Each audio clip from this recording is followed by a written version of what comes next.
Imagine defeating the most powerful empire on earth, saving your country from invasion, watching your people celebrate you as the man who changed history. Now imagine that same country forcing you to flee as a wanted man. That's exactly what happened to Themistocles. The brilliant Athenian commander who crushed the Persian fleet at Salamis eventually found himself with nowhere left to run. Not in Athens, not in Sparta, not anywhere in Greece. So he made a decision that shocked the ancient world. He crossed the sea and asked the king of Persia for protection, the very empire he had once defeated. Was he Greece's greatest traitor or the greatest hero Greece never deserved? 10 years earlier, the sky over Athens was black with smoke. Xerxes, king of Persia, had done what his father Darius couldn't. He'd broken through, burned the city, and sent its people scrambling for their lives onto ships and rocky islands.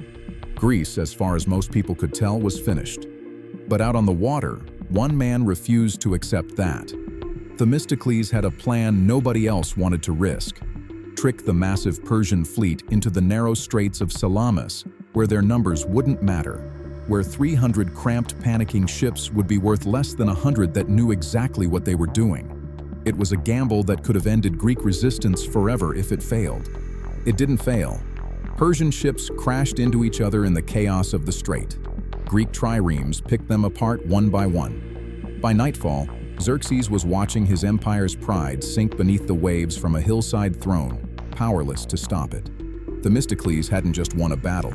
He'd broken the myth that Persia was unstoppable.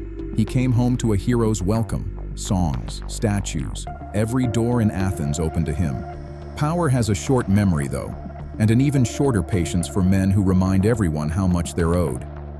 Themistocles started acting like the city belonged to him, and Athens started resenting him for it. Old friends became rivals, rivals became accusers, and one day the votes came in, banished.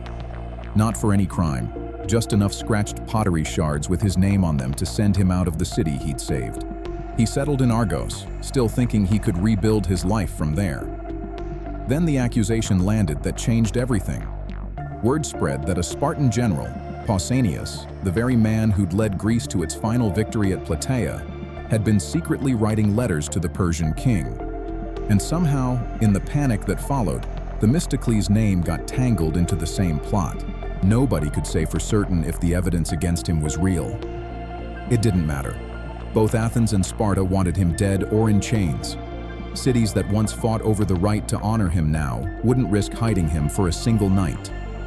He ran from town to town, watching doors close faster than he could knock on them.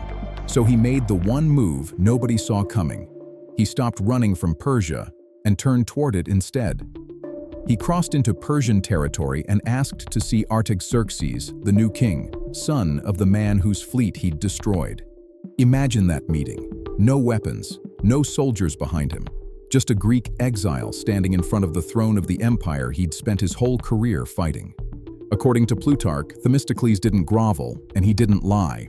He told Artaxerxes exactly who he was, the man who'd broken his father's navy at Salamis, and made his case anyway.